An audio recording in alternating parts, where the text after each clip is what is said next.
program Innovative Pakistan with Dr. Aftab. And today we have a very special program because we have a very special guest with us, and that is Professor Dr. Abul Kalam Azad Choudhary from Bangladesh. And he is serving as the president of Bangladesh Academy of Sciences. So I was just going through his credentials.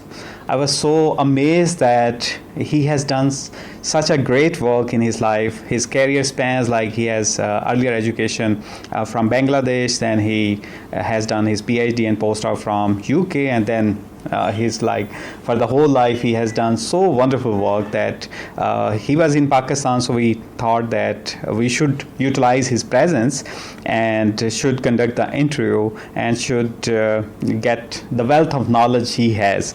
So normally in our program what we do, we start with the your educational journey. Yes. So what you have done.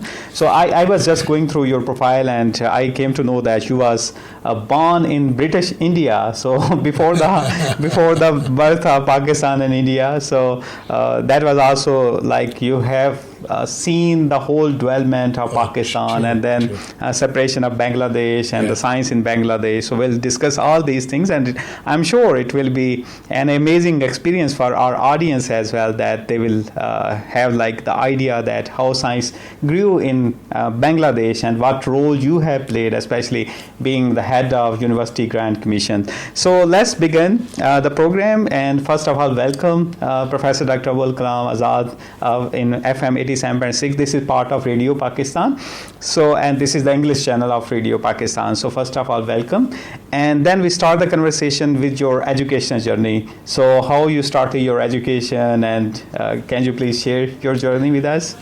Thank you very much for inviting me to join a program, English program in Radio Pakistan. And it's amazing to know that Radio Pakistan broadcasting 10 programs simultaneously. Mm-hmm. It's a great job, you know. Thank you. It's all very nice to be here in Pakistan. I had, as you have said, I was born in British India in 1946, you know. Mm-hmm. When I was going to school at that time, the peak period, you know, it was 50 onward to 62. I was doing what I call the matriculation examination. At that time, they used to call matriculation examination. Right. And it was as a good school I had. Mm-hmm. That school is Feni High School. That was rated as one of the best schools in Pakistan, then Pakistan. Right. And our headmaster was Jalal Ahmad. Mm-hmm. And Jalal Ahmad was a very pious man, tall, handsome. And he was awarded one of the best teacher in Pakistan at that time. Wow, amazing. Yeah, amazing. And I was, I'm still feeling proud that I was his student, you know. Mm-hmm. And that in the school we had all those sort of things, you know, science education, general education, history, maths, and history of Pakistan, of course, as well, you know, and all the cultural activities, you know. Right. My beginning in the school used to know a lot more about Pakistan at that time. Mm-hmm. Different provinces, different lectures, different cultures. Wow. But all are one nation. At that time it was a good feeling also. And after that I finished my matriculation, of course with a good result though. Mm-hmm. Then I went to Dhaka. I was in Feni. Feni is a small town at that time East Pakistan. Right. And when I finished my school education, I went to Dhaka to study in Dhaka College or Notre Dame College. Those are famous colleges at that time. Right. But I was feeling homesick because my parents were staying in Feni. Okay. After a month, I went back to Feni, and I studied in Feni College. It was a good college as well. It was established in 1980s. I think it is 1886. You know, it's pretty old college. Right. Know. And that was good college, and education everywhere were very good. Mm-hmm. I did my at that time it was called intermediate, ISC, Intermediate Science Education, and doing good result, came to Dhaka. Okay. I No more homesick at that time. No. So how far was Fanny from Dhaka? It was, at that time, journey was difficult. It took about 3 to 4, 5 hours, Okay. No distance, not much, but communication was not that good yet. Okay. We have got a train line, that was good. And the train journey was about 6 hours, 4 to 5 hours. Okay. And then I finished, after that I went to medical. All my friends were appearing in medical college test. That was Dhaka Medical College. Okay. Colonel Burhanuddin, retired Colonel Burhanuddin was the principal. He was an astounding principal and doctor. And in the test I stood, I think it's first, second or third. Within 3 people I was there, topmost position. Wow. But when and then I was deciding to study medical sciences. And I went to see one of my elder brother like things, He was in a medical college hostel. Okay. He was not happy with the medical education. He said, Azad, you're a good student, that's all right. But do you want to finish your life counting the bones of a man? Okay. You have so many other things to do. Why do you come here? Right. Don't you go to Dhaka University? Then I stopped saying, I go to Dhaka University. I have not taken admission. Okay. I was selected, but I didn't take admission. Okay. Then I got myself admitted in Department of Biochemistry in 1964 in Dhaka University. Our professor was Professor Kamal Ahmad. He was a brilliant guy. Right. He was from medicine, did his PhD with many Nobel laureate. He was also a very outstanding scientist, did a lot of things, Right. And he was my head of the department. So there also we did a good result. When the result quality of education was very good at the time. Right. Number was small, but quality was very excellent, Right. So when we finished our honors, BSc honors, you got 3 years BSc honors, Okay. 1 year master's, so all 4 years. In this 2 exam, I got a first class good position, very good. Only few people used to get first class, 1, Right. 2, 3 or 4. And after that, there were no, they didn't make any advertisement. There are a lot to be advertisement, to get admitted to the teacher. Right. I appeared the exam, a result was not published yet. Then Dr. Osman Ghani was a brilliant scientist at that time. He was the Vice Chancellor of the University of Dhaka. Okay. He took my interview. He was a brilliant guy.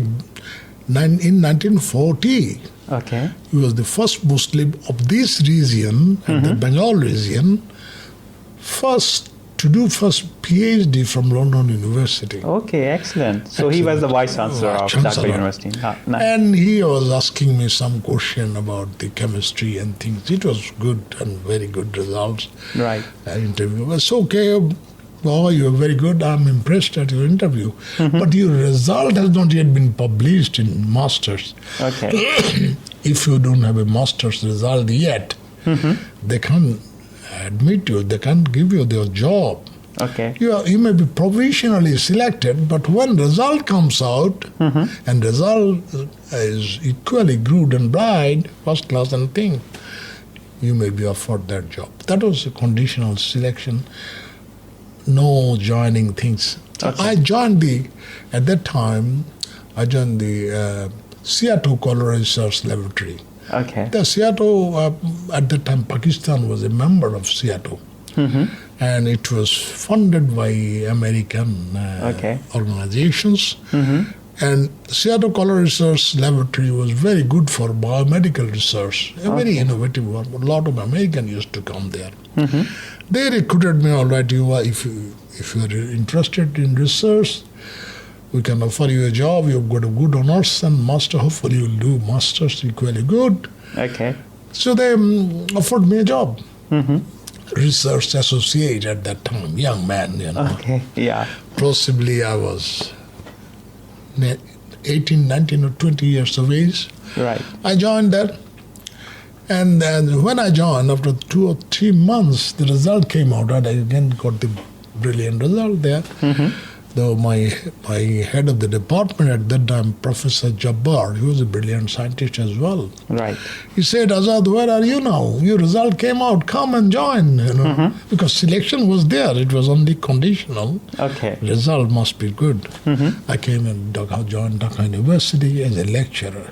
Excellent. It's 1st February 1969. Wow. That was way back, In 1969, I joined Dhaka University as a lecturer. And the total number of lecturers could be around 200, 300, 250.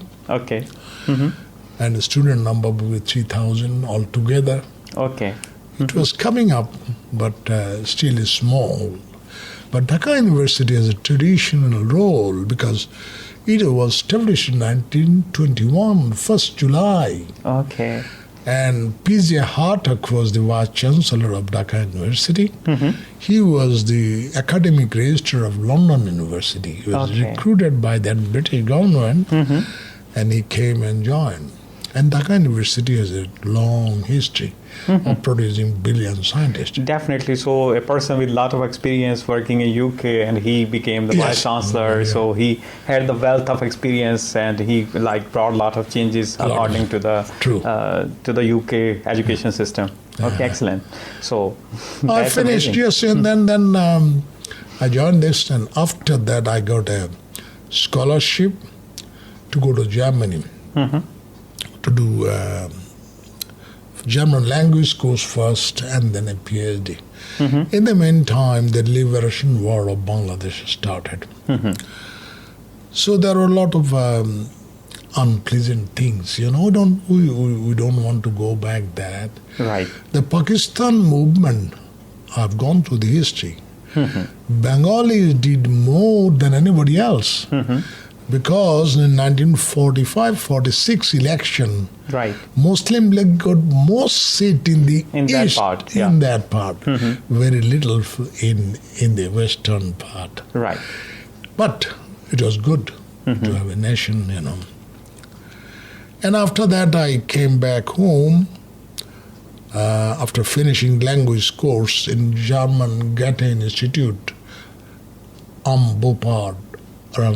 What is it? Bopard is a small town in West Germany. It was West Germany then.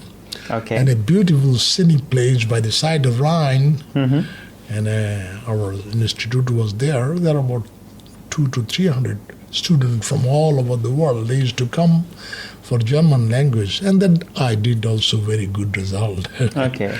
Anyway, I came back, and in 1973, I was offered a scholarship by Dhaka University to go to Manchester to do PhD. Right. So it was all right, and I went to Manchester for doing PhD. Okay. And that was in pharmacy school, and pharmaceutical sciences was my subject, Okay. And Manchester University. Manchester was a famous university. Definitely, it's still very famous. In science, it was matching at that time. Cambridge and Manchester were fighting for position. You might get a lot of Nobel Prizes in physics, chemistry, and other things in Manchester University. So I started my journey of what I call PhD program in 1973. I must tell you that before I came to Manchester, we got married. My wife was a brilliant student of Dhaka University as well.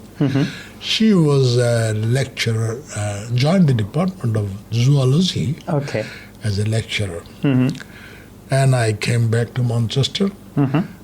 When I came back, after 1 year, she got a Commonwealth scholarship to do PhD in Manchester as well. Okay, that's very interesting. Very interesting. Then we started our journey in Manchester, We stayed in a small house. Not house, it's a flat opposite. Okay. Yeah, and that is also a pleasant story. Definitely. So when your partner is there with you and she's from the same field, then definitely it's like you can help each other. You can plan the experiments. Of course. The other interesting thing is that the house we used to live, it was rented off. One floor is rented. Okay. That belonged to a Punjabi bhai, He was from Pakistan, but migrated there for long ago, and he has got a wife and 2 kids. Okay. And the Baji, you call it Bhabi, Baji, they used to love, like, and take care of like younger brother and sisters, Very nice. So we stayed there and finished my Manchester education, doing development of the anti-cancer drug long back in 1973. Okay. Designing the model of as you know, you are a biotechnologist, you must be knowing the DNA has a base pair,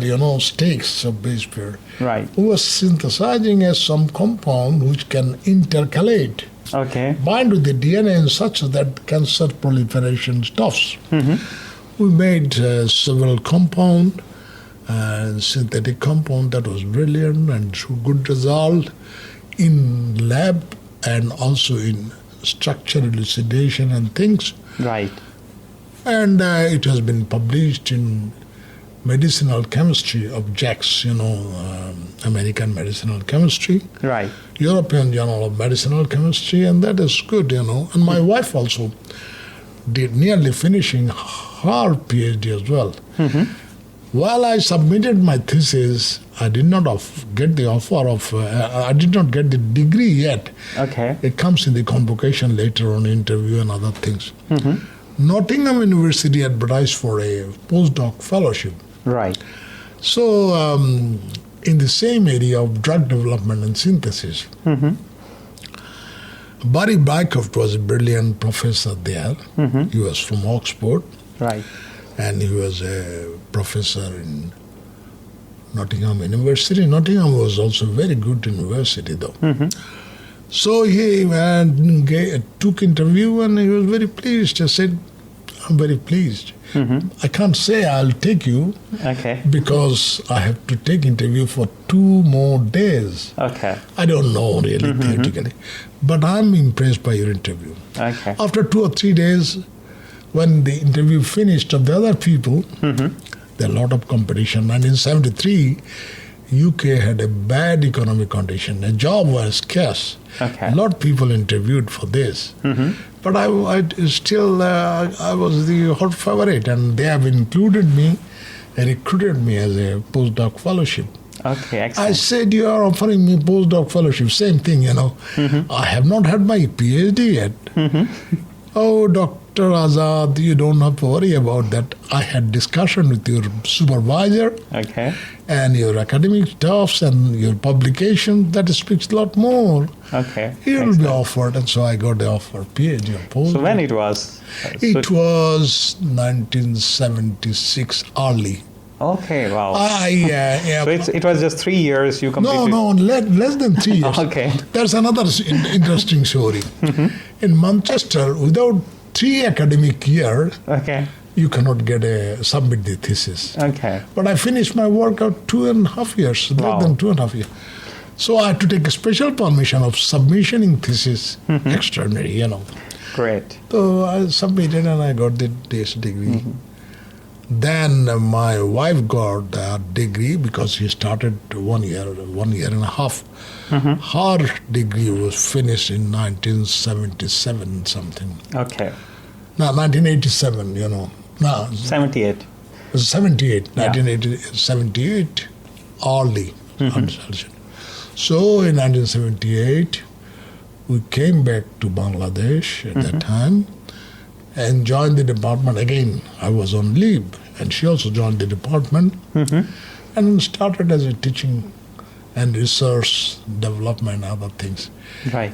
During that period, a lot of people I came to know in Pakistan chemistry, especially, Salim Jaman Siddiqui was a brilliant scientist. That's true. Yeah, he was, and we also heard about Usmani was a brilliant administrator and scientist, Right. And Abdul Salam got a Nobel Prize. He was also from Pakistan. Incidentally, luckily, I knew all of them and I met them. Though I was a young man at that time, But with the excellent career so far, so it was like your journey is so inspiring, and I'm sure it will be very inspirational for our listeners as well, that getting the job before your results, and then completing the PhD in such a short time, and then offer of your postdoc, and then you completed that, and that's so inspiring. Yes. Then? Yes, you continue with you was telling. Oh yes, and after that, when I in the meantime, you see, I was promoted from associate professor to professor, possibly in 1983 or something, and I was offered a postdoc fellowship as well in Braunschweig Technical University. Okay. That was an easy fellowship. Easy European Union Commission fellowship. At that time, it was not EU. That European Union, that was union, not status, right? Right. And that was a very big scholarship because it's handsome salaries and things, So I started working in Braunschweig Technical University. Okay. Braunschweig Technical University was a very brilliant people out there, though a very small university, but very research oriented. Okay. So I and my wife started there as a postdoc fellow, 3 or 4 months, and then got an offer of Commonwealth Fellowship. Okay. And a fellowship again in Nottingham University, working on key squalic acid. Key squalic acid is a very complicated structure. You have to synthesize that. That has got a biological significance as well. We did, and for a year or so, we did. Then they offered me a job. Say, why don't you stay as a faculty member in Nottingham? Okay. That was a lucrative thing, from our part of the world. Right. Getting a job and a faculty position, especially in a hard time, 84 was, the Britain's economy was not that good yet. Right. I said, no, I must go back. I must go back. So we went home. I came back. And off and on that I had a collaboration. I used to come to Karachi HJ Center, studies, presentation, paper. Right. And Atta Rahman was a very good friend of mine. He was a senior to me. I used to regard him and respect him. But he used to like me as possibly for my publication and a career and things. Right. Like me very much, So just a quick question. So when you was offered a position in Nottingham University, so you decided to go back to Bangladesh. So what motivated you at that time that you should go back? Yes, and the motivation is that I think where I was born, the country who has produced me, they expect so many things to being able to do work for them. Right. If everybody wants to migrate, and that this lands will be barren, And I thought, and I come back and work in Dhaka University, try to uplift the educational system, whatever capacity I have. Right. So I came back. And I don't repent. I did a wonderful job. Excellent.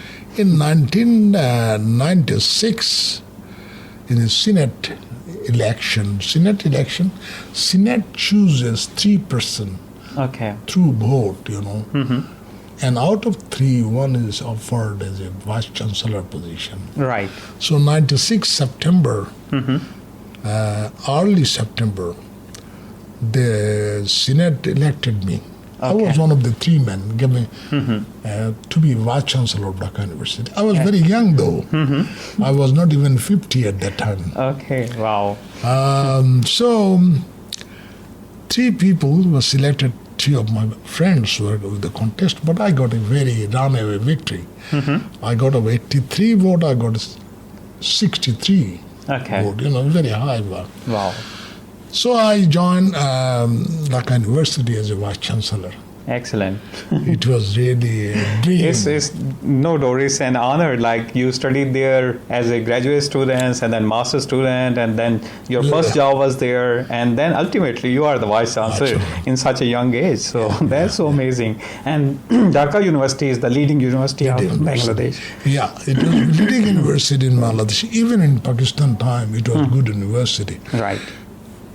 Not very many in Karachi. Only I think there were two universities, right, at that time. Punjab University was the older one, so and after Karachi University as well, Punjab, Karachi, and Dhaka University, and later on the Chittagong University was there in Pakistan time. So, when I became the vice chancellor, I made it a point that I want to uplift the quality of education and research. Right. And gave a more emphasis to the science, technology, and innovation. Because before that, the Dhaka University has broad subjects. Right. The chemistry, physics, maths, biochemistry, zoology, and botany as science subject. Right. Are arts and social science. There are a lot of subjects, Right. Huge number of students. So I decided, all right, keep it that way, but emphasis should be on science, technology, and innovation. Yes. If you don't innovate, if you don't give emphasis to science, technology, you will be second-rated country and nation and university. Right. So I tried to develop the Dhaka University in that line. And during that period, Asia Week, a sister organization of Newsweek, Newsweek, American Journal, their sister organization, Asia Week. Right. That was established in Hong Kong. Hong Kong was a British colony at that time. Okay. Their rating, Dhaka University was one of the 50 best university of Asia. Wow. Journal. Excellent. And during my tenure, we climbed up 7 ladder up, and they made a beautiful comment about that. Everything was going fine, And after that, when I finished my the vice chancellor position of a tenure, I was elected twice. I was supposed to run for 8 years, but there was the election. Okay. The election, the party who it's not backing the party, but the philosophically those who they chose me. But when the other party came, they said they want to have their own vice chancellor. Okay.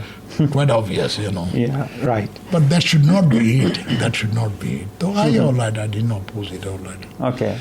Then, during that period, we have got a good group working on the health system and drug system and rational use of drug. Okay. And the Harvard people were there. One from UK was there. One from Indonesia was there. Me was chosen from Bangladesh. About one from WHO headquarters, Geneva. Okay. We worked for the rational use, proper use of drug globally. Okay. We studied the country-wise profile, went to Africa, Ghana, Nigeria. Right. And the Western countries as well, Amsterdam and other things. So we saw that the rational use is a serious problem, Drugs are irrationally used, excessively used. Even in poor countries who cannot have a 2 square meal a day, they are also burdened with the polypharmacy, a lot of drugs. Even today we are using, just like we are using the antibiotics. Irrationally. So. And antibiotic use was the prime area as well to cut it down, because microbes are becoming resistant. Right. Multi-drug resistant antimicrobials. Then the Harvard group wanted me to be there, and we went there. All my friends, on the few days back, they have retired, At that time, they have offered in the health sector, Harvard Medical School drug sector. Okay. They warned me, why don't you come and do research and do work here, we are. I said, I can work off and on. Okay. I can't come permanently. Right.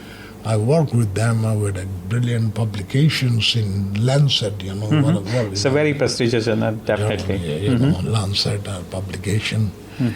And by that connection, I traveled globally, all the world, Africa, Asia, Europe, right, and Latin America, all the countries, I also had a connection with the American pharmacopoeia, Okay. that prescribes drugs and things, Okay. I think before going to, we just wanted to have a quick question about your vice chancellorship in the University of Dhaka. So you told that you have uplifted the university during your tenure, and you have a more focus on science and technology, especially for the sciences. So what other challenges you've faced during your tenure, and also there is also a challenge for the public sector universities of the grants and kind of things. You try to improve that? Yeah, there are a lot of challenges. One of the challenges, which is a very unpopular issue, in our countries, reading with the politics, some parties support one views, another party support another views. Right. There is no problem. Yes, everywhere you've got it. It's like that. But in our countries, they are not tolerant. Right. Especially students. Well, I became the vice chancellor. There were, one is Awam Malik, another is BNP, Bangladesh Nationalist Party. Their student front are very at loggerhead, had used to have fight. Right. University environment was disturbed, even gunshots are heard. I took a ruthless action, irrespective of political bias. I myself ran into the crossfire, without any shield or anything, Right. I believe that God would be gracious to me, I controlled it, and it is controlled forever. Wow, this is, I think this is one of the most important contribution, and if we have a peaceful environment and a learning environment in university prosper very well. Yeah, so the other thing is the budget is a problem, budget is a problem. The education is not the priority in the third world country. Right. They had other priorities, agriculture, food, and sometimes defense, arms, and other. I don't blame them. They have self-perception, they have need or thing. But education should be given more priority. But while I was the vice chancellor of Dhaka University, the premier university, I could convince the government to give more allocation. I got a lot more allocation than they used to get earlier, Even what you call the Dhaka University, during British period, didn't get much money. Why? The Dhaka University was established parallel to the Calcutta University. Calcutta was senior, older Calcutta University, but Dhaka came later on. The Dhaka University people was didn't get much share from the British government at that time. For during my tenure, we got a lot more grant in education. Especially higher education, and then my wife is working on higher education now. She is a member of Higher Education Commission, in Bangladesh. Right. The quality of education, quality program, quality of institution, they are accredited by the organization. Right. And we are trying. Both of us are trying to do whatever we can. At that time, I must admit and tell, I feel proud. Pakistan Higher Education Commission established by the then president, and Atta Rahman, the Oxford Don, was Oxford professor, a brilliant scientist. Right. He became the federal minister, but without belonging to party. He did a wonderful job in Pakistan. Definitely, just like you have done, convince the government to have more money for education. He has done the same thing. He got a lot of money for education. 33 times more budget than they used to get earlier. Right, that's true. I'm not so lucky. I got 3 times more than that. But I thought it was a wonderful job. And I'm very happy that Pakistan has 7 to 10 world-class universities. That's good. Right. And it should be more. More budget should be given. Right. Because they are the future generation. Right. They will create the world for you. Health-wise, economy-wise, science, technology-wise, Right. and progress-wise, and economics will also be uplifted through their activities. Definitely. So science and innovation is very important Very because important. in the present era we often talk about knowledge-based economy or innovation-based economy, and if we have to talk about knowledge, it's created through the science. If we have to talk about innovation, there is a lot of science behind the innovation. So for any country to progress, we have to do more in science and technology. So you also after the vice chancellorship, you also became the head of Chairman of University Grant Commission. That is an interesting story, and that was in. I became the chairman of University Grants Commission, which is parallel to Higher Education Commission in Pakistan. Right. Everywhere it is University Grants Commission. So it was a University Grant Commission in Pakistan as well, but then Professor Rahman he changed to Higher Education Commission, right? With more power and legal authority and the fund, Yeah. So I became the Prime Minister. Sheikh Hasina became the Prime Minister. And she knew about my career and things and Vice Chancellor role and things. Right. Then she was trying to convince that I join Higher Education Commission and give a leadership. I was not very sure about it, because bureaucracy controls everything, So you go there. In Dhaka University is different. Dhaka University is a free autonomous university. Right. Nobody wants to interfere directly. But University Grants Commission sometimes are bureaucratic control, Right. political control and other things. But they convinced me that I should join this University Grants Commission. Right. So 2011 I joined the University Grants Commission of Bangladesh. Right. And I had 5 members, very brilliant senior scientists, senior people from arts and social science. Right. They are there. So me as a chairman and 5 members, a very strong team. And we had a big World Bank project. Okay. World Bank and Bangladesh government project is about running it was initially for $100 million. When I finished, it was a great success. Wow. And World Bank increased, and government also wanted to participate in it that way. They increased it by 90 million more, so it's a 200 million project.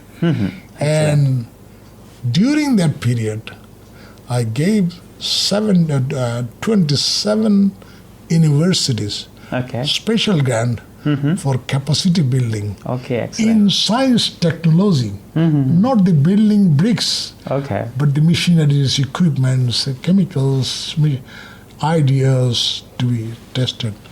And I gave about 400 crores.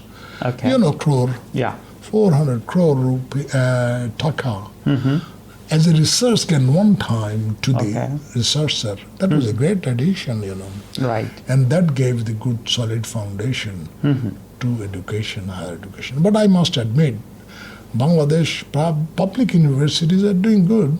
Right. But private universities are sputtering and mushing. Only 3 or 4 or 5 universities are doing good. Others are not coming up to that level. Right. They are trying now. And I observed that, compared to this region, I was a vice chancellor, multidisciplinary university-wise, we are number 1 in this region, South Asia. Wow. Number 1. Excellent. Only Singapore National University was above us. Right. India had a IIT, science-based, it's a monodiscipline. Yeah, so they have a number of IITs. IITs. They're also doing very good, very good. Right. But it is not general university, Right.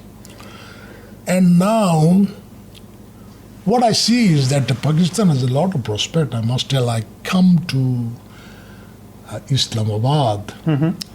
In between, I visited several times, HEJ Center. As a Vice Chancellor, visited all this. I came to Islamabad as well at that time. Wow. Met old friends, old universities. Right. Went to the Karachi University, Lahore. LUMS was a good private university at that time. I think it is also. It still is doing great, yeah. Very good. And all of the science and technology universities here, Qaeda University, other universities, they are doing a very good job. And one of the Pakistan president made the university, what is his name? I don't know.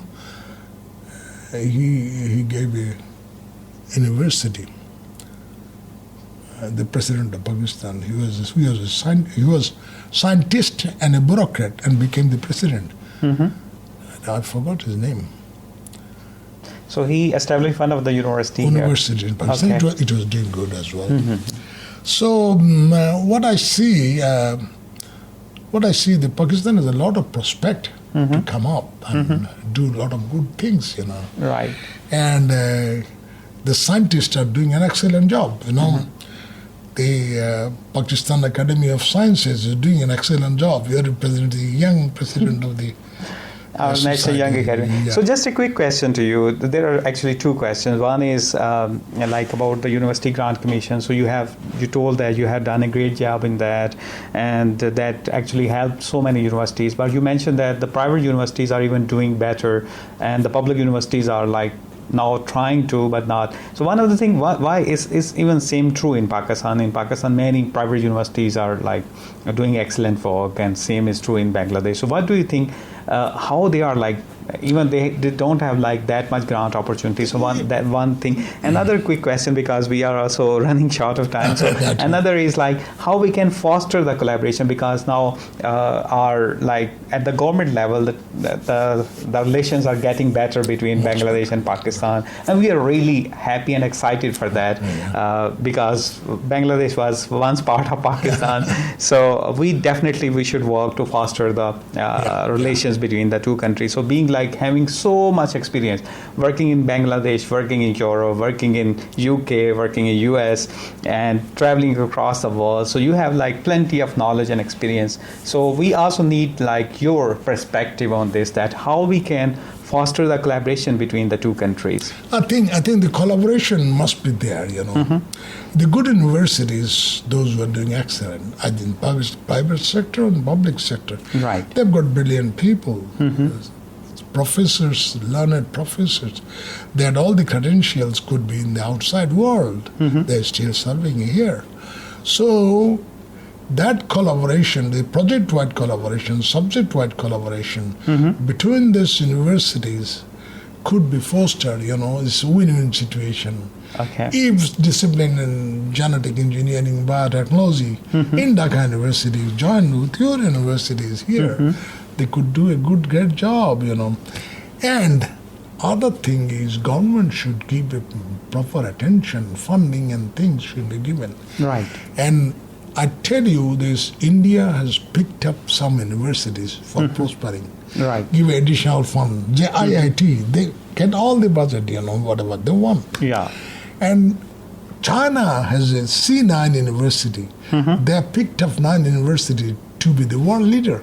Right. Pakistan can easily take that approach, 5 to 10 universities, select them, preferentially fund them to breakthrough knowledge, Right. innovation, technology, and economic booming.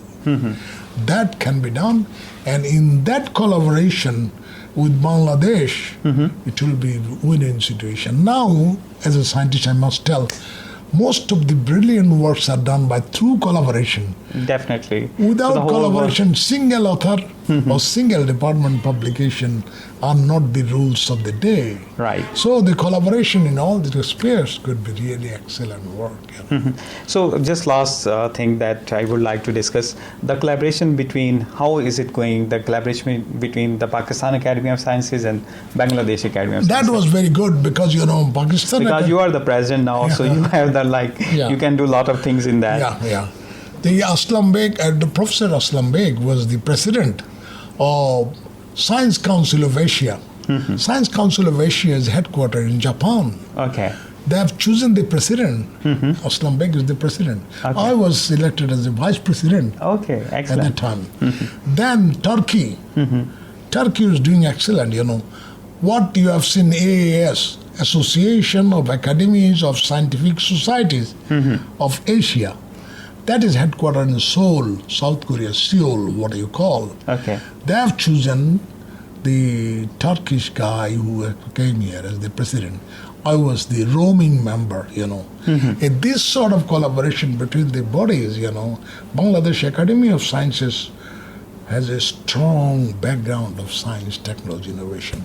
Okay. And Pakistan Academy of Sciences, even senior, they've got a lot more experience. Okay. And they've got a good attention from the government as well. Right. And these two, whenever there is any conference, we invited Professor Aslam Beg to join, and invited Iqbal to join from Comstead. A lot more people have gone there and exchanged ideas and views. They've invited me to come, and I came, and they've fully sponsored me. Okay. I don't have to pay, but I paid for my wife to come, but she couldn't come because the government NGO was not timely given at that time. The collaboration between the two countries should be good and fostered.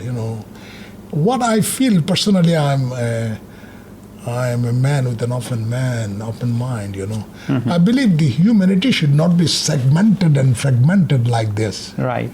We could be in a peace and harmony in this whole region. I don't find any reason for belligerent and these things. Okay. What I see, Pakistan is a lot more prospect. It could do much better. It will do better, I believe. Inshallah. And Bangladesh, inshallah. Yes. Bangladesh is also doing that. So there is a lot of potential between the two nations. So now, just last thing, what is your, we often have some comments from our guests that they would like to share with our audience. So what is your message, the last message that you would like to share with our listeners? Yeah, Pakistan is a great nation. They have got all the prospect to come up. Right. To the world level. Their scientists are brilliant everywhere, Give them proper funding, give them proper nourishing, give them the social status. They will be more dedicated to creating Pakistan. We wanted, you wanted, a lot more people are wanted. Of course, there are natural problems, What I see that the Indus River is closed, that's a very sad thing, The less I talk about this, because there should be regional friendship between this. Well, I was South Asian University in Delhi. That was SARC University. Right. I was the chairman for 3 or 4 months, Okay. And I invited Pakistani friends to join, and they joined at that time. That was great, Right. I asked India to be friendly with others. I appealed to Pakistan to be not belligerent but accommodative to everybody. Right. We live in one world. It is not different world. What thing is that here people are very good, doing a lot of dedication, hard work and things, Academics are good. If proper mending is there, it will be doing very good. Bangladesh is doing very well, One thing I must tell you for the listener, I want to change money. I've got a credit card, I've got $1, but I had some currency, Bangladesh currency. Okay. So for checking, I said, I changed 10,000 taka. They gave me 15,000 rupees. I said, you have given something wrong probably. I given 10,000, you are giving 15,000, why? Right. I know this 1:1 ratio. Oh, no, it is more. Right. That speaks a lot. The economy is not doing that good, what it should. They will be doing it good, I think. Okay. Thank you very much, Professor Dr. Abul Kalam Azad, for joining us in the studio of Radio Pakistan. It was wonderful listening to you, your whole journey. That is really inspirational for for all of our listeners. And your message is very clear that we should be very adaptive, we should live in peace, and we should focus on science and technology, because if we focus on science and technology, if we give more grants, then we can bring more innovation and we can uplift the economy and the status of the people as well. So with this, thank you very much for joining us once again in the studio, and hopefully we'll continue the more discussion with the other guests. Thank you very much. Thank you very much. Thank you, the listener. Thank you, the Pakistani brothers and sisters. Thank you.